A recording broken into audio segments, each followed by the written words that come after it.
Et bonjour à toutes et à tous, on se retrouve aujourd'hui pour une première, les reconnaissances sur le Tour des Flandres. On est en compagnie de Sébastien qui nous a concocté un petit parcours qu'on va réaliser dans la journée. Je te laisse un peu expliquer. Là, on est dans le fameux Paterberg. Les 20% sont juste devant nous. Ouais. Ensuite, on va aller se balader autour du Vieux-Quarmont et ici pour essayer de voir un maximum d'équipes. On sait qu'on a croisé quelques motos, qu'il y aura quelques équipes. Puis après, en fin de journée, ce qu'on va aller faire, c'est qu'on va aller voir les fameux monts, le Koppenberg, le Taillenberg, parce qu'on ne les a jamais vus en vrai, on les a vus qu'à la télé, et c'est le moment d'y aller quand il n'y a pas de course, et je pense que ça peut vraiment être intéressant. Ouais, carrément. En plus, avec cette petite atmosphère, là, tout se prépare, on a tous les chapiteaux. Vraiment, en Belgique, c'est quand même quelque chose d'autre que sur Roubaix. Ouais. On voit l'atmosphère, toutes les courses passent depuis maintenant quelques semaines. Deux semaines quasiment. Ouais. Donc allez, on ne sait pas ce que nous réserve la journée. C'est une première, comme d'habitude, les recos. On découvre ça en même temps, le long de la journée. Allez, on est parti.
Bonjour.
On se retrouve, il est 13h20, au final on s'en sort plutôt pas trop mal.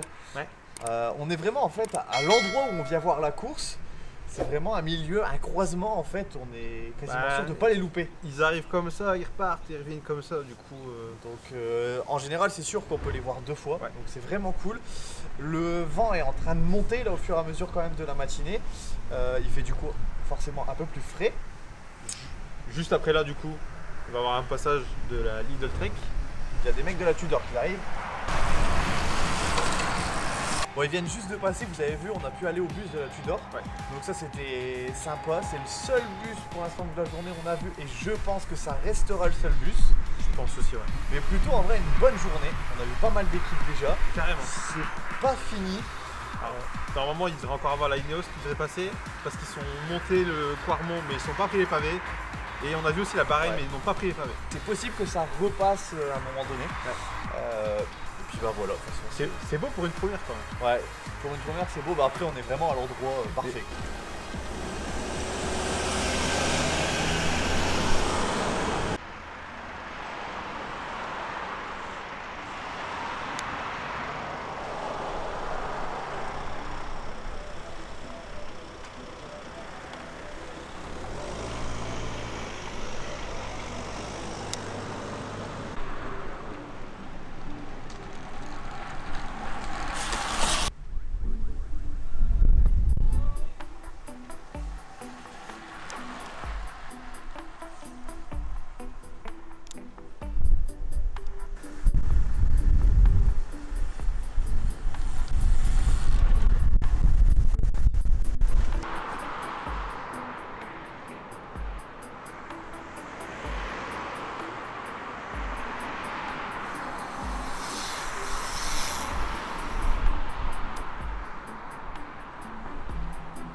On se retrouve, on est au cœur du vieux Quarmont, un passage assez attendu dans le Tour des Flandres, où il passe ici quand même 3 fois et 2 fois dans les quasiment 50 derniers bornes.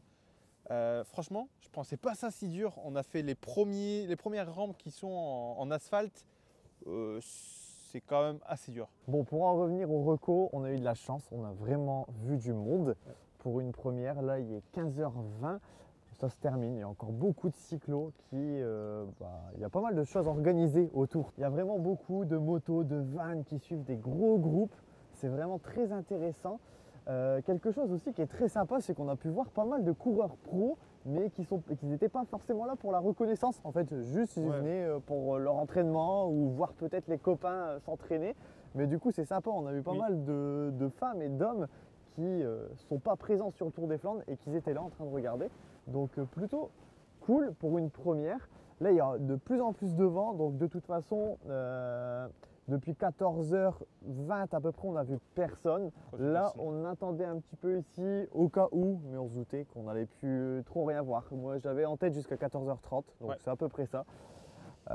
Pour refaire un point, en fait on s'est juste mis sur le parcours à un endroit vraiment stratégique où on pensait pouvoir les voir et être au mieux, et je pense que ça a bien fonctionné. Ça a bien fonctionné, ouais.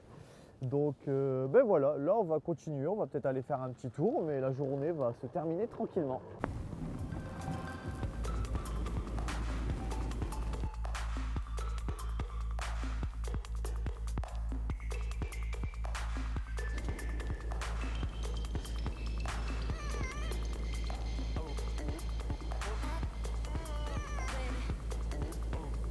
On se retrouve, on est au pied du fameux Koppenberg. Franchement, impressionnant. Ça fait peur. Ouais, on est sur un pourcentage, comme vous l'avez vu, à 11% de moyenne, mais avec un passage à 22%. Et du bas, on le voit, c'est vraiment très très impressionnant. En fait, c'est un mur qui se présente vraiment devant toi. Ouais. Et ça fait plus. Franchement, moi je pense que ça, je le monte pas du tout. Le pavé est lisse autant, mais par contre, ouais, le pourcentage sur le pavé, ça doit bien piquer en tout cas. Mais très impressionnant de le voir comme ça, ça se remarque pas forcément à la télé, mais c'est vraiment cool d'être ici. On va le monter en voiture, on vous fera 2-3 plans.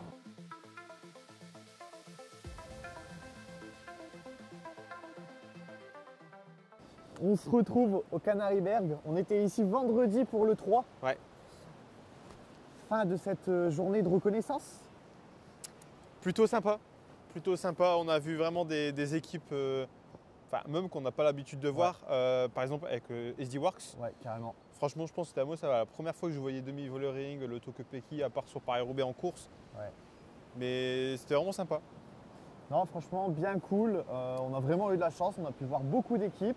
Ouais. Ça fait très plaisir aussi d'être sur ces routes ici, mais sans être dans une course, parce que d'habitude, en fait, on y est toujours au moment d'une course.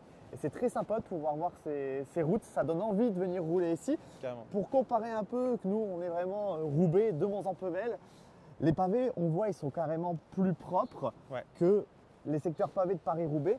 Par contre, il y a du dénivelé à chaque fois. C'est vrai que là, on vient faire le Maria Borostrat, qui est utilisé lors des classiques. C'est vrai que le pavé, il est quand même beau par rapport à nous, ce qu'on a l'habitude de voir avec Mons-en-Pevel, la Trouée d'Arambert, etc. Mais très sympa, très content, cette première des recos du Tour des Flandres, du Ronde. Et puis voilà, on se retrouve dimanche pour la course. Et puis la semaine prochaine, ça sera une semaine chargée avec les reconnaissances de Paris-Roubaix. On espère que vous avez aimé cette vidéo et on se retrouve dimanche soir, je pense, pour la course. Petit aparté, on essaye de sortir en ce moment les vidéos le soir même et apparemment ça vous plaît. Donc n'hésitez pas, pour ceux qui sont restés jusqu'à la fin, à nous le dire. Mais dès que c'est possible, on va essayer à chaque fois de les sortir assez rapidement du soir au lieu du matin. Et aussi, juste petit truc, là pour les recos, j'ai tout posté sur Insta. On fera la même chose pour Paris-Roubaix, du coup, n'hésitez pas à venir nous suivre sur Insta. Carrément. Allez, bye tout le monde. Ciao.